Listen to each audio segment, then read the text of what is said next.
Olá, que a graça e a paz do Senhor Jesus seja com você. É muito bom poder estar aqui novamente e poder compartilhar a palavra do nosso Deus. A reflexão de hoje diz a respeito de uma das viagens de Paulo em alto mar, que se encontra no texto de Atos, capítulo 27. Acompanhem comigo. A Bíblia conta várias histórias sobre tempestade. Essa, porém, narra uma tempestade diferente, com características bem peculiares. A história começa quando Paulo é levado com os prisioneiros para Roma, juntamente com cargas comerciais, onde foi entregue aos cuidados do centurião romano Júlio. Nessa época, ventos fortes sopravam na região oeste, indicando uma grande tempestade pela frente. O ideal não era começar uma viagem em alto mar. O navio, ele parava constantemente para carregar e descarregar as mercadorias ao longo do seu percurso. Isso acabou dificultando o processo da viagem e o tempo ficou mais difícil. Por isso, Paulo diz para o capitão do barco para pararem no porto, para esperarem o tempo se acalmar e as condições serem favoráveis para continuar a viagem. Porém, quando chegaram em Alexandria, o capitão decidiu transferir os prisioneiros para um outro navio e recomeçar a viagem. A viagem recomeça normalmente, as condições parecem favoráveis, mas de repente apareceu um perigo. Um furacão emerge das montanhas de Creta e precipita sobre o navio.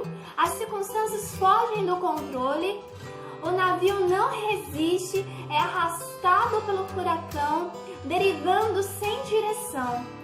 O bote bate no casco do navio e o navio fica à deriva. Não se pode determinar qual que eram as medidas tomadas nessa situação de emergência. Então, o capitão, ele estava preocupado com as mercadorias, ele queria salvar a todo custo as mercadorias. No entanto, Roma enriquecia à custa das províncias através da transportação dessas mercadorias. Porém, neste momento, eles tiveram que lançar no mar todas as mercadorias. Eis as fragilidades da riqueza. Esses navegantes alcançam o fundo do desespero. Já não podem fazer mais nada, nem conseguem ver o sol e nem sequer as estrelas, por isso não podem saber aonde estão totalmente entregues às forças naturais que não podem mandar algum sinal ou alguma orientação aonde eles estão reduzidos à passividade total. Paulo vem de novo com o seu discurso. Seria difícil imaginar alguém fazendo um discurso, trazendo palavras num momento como este, em que todos os prisioneiros já estão doentes, mergulhados no desespero. Porém, Paulo está em comunicação com Deus, sabe sobre o seu futuro e pode restituir aos viajantes a coragem que tinham perdido, levanta os ânimos, consegue oferecer a todos uma proteção eficaz, mas promete a todos a vida. Mas agora, ele olha para aqueles homens, ele se levanta e ele diz: o anjo do Senhor me apareceu, ele esteve comigo e ele diz: não temas, porque todos nós vamos chegar ao nosso destino, a uma ilha seguros. Paulo afirma sua confiança e exorta os seus ouvintes que emitem a sua confiança. Eles não são cristãos, eles não sabem confiar em Deus, mas pelo menos podem sentir, reanimados pelo exemplo de Paulo. O discurso termina com uma profecia de salvação. Salvação, o navio vai chegar a um destino. Não desanimem, tenham fé. A viagem continua e Paulo assume novamente a direção. Todos os ocupantes do navio ficam em silêncio, o capitão permanece em silêncio. Paulo mostra novamente algo que estava faltando naquele momento. Eles precisavam comer, eles precisavam se alimentar. Já fazia 14 dias que eles estavam em jejum. Quão necessário é comer, renovar as forças. Paulo então dá exemplo, toma o pão e, como os judeus, ele parte e dá graças a Deus por o alimento que está ali à sua disposição. Em consequência disso, todos recobrem o seu ânimo, a energia e recomeçam a viagem. Em consequência dessa tempestade, o barco tomou uma rota diferente do costume. Os marinheiros não conheciam aquela região de Malta. A rota normal para a Itália não passava por Malta. O capitão faz uma manobra tentando se aproximar da praia para colocar o navio em movimento, mas eis que ele produz algo imprevisto. Ninguém conhecia o suficiente aquele lugar e de repente se depara com um banco de areia de mais de 4 metros de profundidade. O navio encalhou, o navio começa a se romper pouco a pouco, os passageiros precisam fugir com urgência do barco, já não podem mais contar com o bote, não existe mais bote. Diante da evacuação iminente, em plena desordem, os soldados têm os prisioneiros ali e eles ficam apavorados, com medo de que os prisioneiros fujam. Então eles têm uma ideia, vamos matar os prisioneiros. Mas o centurião toma uma decisão. Diante daquela confusão, diante do pânico, do desespero, todos irão se salvar neste navio. Ele diz: vamos preservar a vida de todos. Assim todos saíram a salvo daquele navio. Paulo saiu são e salvo das portas da morte, da glória, salvou-se e salvou todos os seus companheiros nesse triunfo com a ressurreição de todos. Sentimos aqui nessa história um sabor de ressurreição.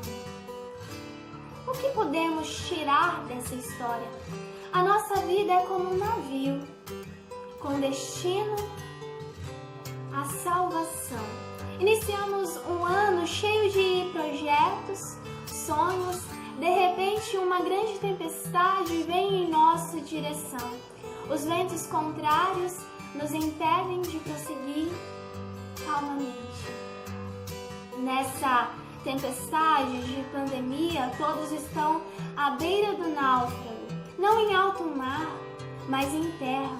O medo vem em nossa direção, as ondas de mortalidade crescem, as circunstâncias parecem que saíram do nosso controle, os meios de informações exercem uma certa pressão sobre o nosso coração. Muitos já estão tomados pelo desespero, pois nunca vimos algo igual em toda a nossa história. Diante desse quadro, o que faremos para evitar o náufrago? O que faremos para que tudo não vá por água abaixo? O texto bíblico que nós lemos nos dá algumas pistas. O navio de Paulo, a esperança de salvamento já estava dissipada. Talvez você olhe hoje para a sua vida e já não tem mais esperança. Eu quero te animar. Tenha bom ânimo, assim como Deus estava no navio com Paulo e seus prisioneiros. Deus está com você no barco da sua vida. Deus está comigo e com você. Há esperança para o futuro. Não somos um barco à deriva. O controle está nas mãos de Deus. Não temas. Deus navega contigo. Ainda que sejamos surpreendidos por tempestade, por furacões, nada foge do controle, do domínio e do cuidado de Deus. Deus é o nosso refúgio e socorro bem presente nas horas de tribulações. Deus é um Deus amoroso, soberano. É tempo de confiar. Ouça a voz de Deus. Muitos ao nosso redor vão dizer que é o fim, mas aqueles que confiam no Senhor, o fim com Deus é o começo de uma nova vida, pois nem a morte pode nos separar do amor de Deus. Nada foge dos cuidados de Deus. É tempo de lançarmos os fardos fora. É tempo de lançarmos as coisas que nos minam as forças, coisas que nos puxam para baixo. É tempo de cuidarmos da nossa vida. É tempo de cuidar da nossa espiritualidade. É tempo de parar de ouvir as tempestades ao nosso redor e começar a ouvir a voz de Deus falando ao nosso coração. Não temas. Eu estou contigo, eu te ajudo, eu te sustento com a minha destra fiel. Essas são as promessas de Deus. Se agarre às promessas de Deus, não temas. O texto também nos ensina a fragilidade das riquezas, dos bens materiais. Tudo é vaidade. Precisamos nos apoiar, nos agarrar em Deus.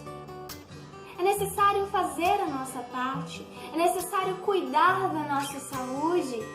Paulo falou para aqueles homens: vocês estão tão preocupados em chegar ao destino, porém estão se esquecendo do essencial da saúde, de se alimentar. É tempo em que nós precisamos cuidar da nossa imunidade, precisamos cuidar da nossa alimentação. Precisamos olhar para nós. Como você está? Você está bem? Tome os cuidados necessários. Evite ficar andando pela rua sem máscara. Tome os cuidados necessários. Evite aglomerações. Evite também ouvir comentários desnecessários, pessoas negativas. É tempo de cuidarmos de nós. Deus faz a sua parte, mas precisamos fazer a nossa também. A história de Paulo e os prisioneiros termina com salvação. A nossa história também terminará com salvação. Não é o fim.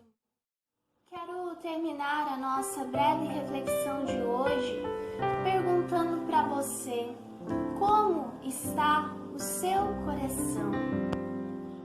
Está preocupado? Está inquieto? As ondas estão agitadas dentro de você? A história que nós refletimos hoje me faz lembrar daquele hino antigo que diz: sossegai. Mestre, o mar se revolta, as ondas me dão pavor. Mas o refrão é maravilhoso, é uma resposta de Deus para o meu e para o seu coração. Sossegai, convosco estou para vos salvar. Paz, paz. Que a paz de Deus, que excede todo entendimento, possa inundar a sua casa e o seu coração. Em nome do Senhor Jesus, Ele está conosco nessa jornada. Neste momento eu quero orar com você e por você. Convido você a fechar os seus olhos, elevar os seus pensamentos a Deus, pois Ele tem cuidado de nós. Senhor nosso Deus, obrigado pela sua palavra, que ela é viva e fala aos nossos corações. Senhor, através dessa história, vimos o seu agir na vida de Paulo e de seus companheiros de viagem. Obrigado porque o Senhor nunca desampara os filhos seus. Do mesmo modo, o Senhor está cuidando de cada um de nós. Senhor, há momentos que as ondas parecem que vão nos carregar. Há momentos em que as circunstâncias fogem do nosso controle e sentimos com medo. Mas, Senhor, eu peço para que a sua paz, que excede todo entendimento, possa acalmar o nosso coração. Aonde que, Senhor, a angústia, a inquietação, que sejam dissipadas com a sua presença, com o seu toque nessa tarde. Espírito Santo de Deus, eu acredito no seu amor, na sua graça, que é constante e abundante sobre nossas vidas. Senhor Jesus, se o Senhor estiver conosco neste barco, não iremos naufragar. Ainda que a morte venha ao nosso encontro, não é o fim, porque o seu amor não pode nos separar de nada, Senhor. Nas tuas mãos estão as nossas vidas. Nós entregamos nas suas mãos, Pai, essa nação. Colocamos na tua presença a situação na economia do país, essa crise que tem abalado muitas vezes a nossa fé. Espírito Santo, não nos deixa desanimar. Recobre o nosso ânimo, recobre a nossa energia, que possamos perseverar, que possamos romper em fé, acreditando, Senhor, na sua graça sobre as nossas famílias. Esteja com o seu povo espalhado pela face da terra, em nome do Senhor Jesus. Amém.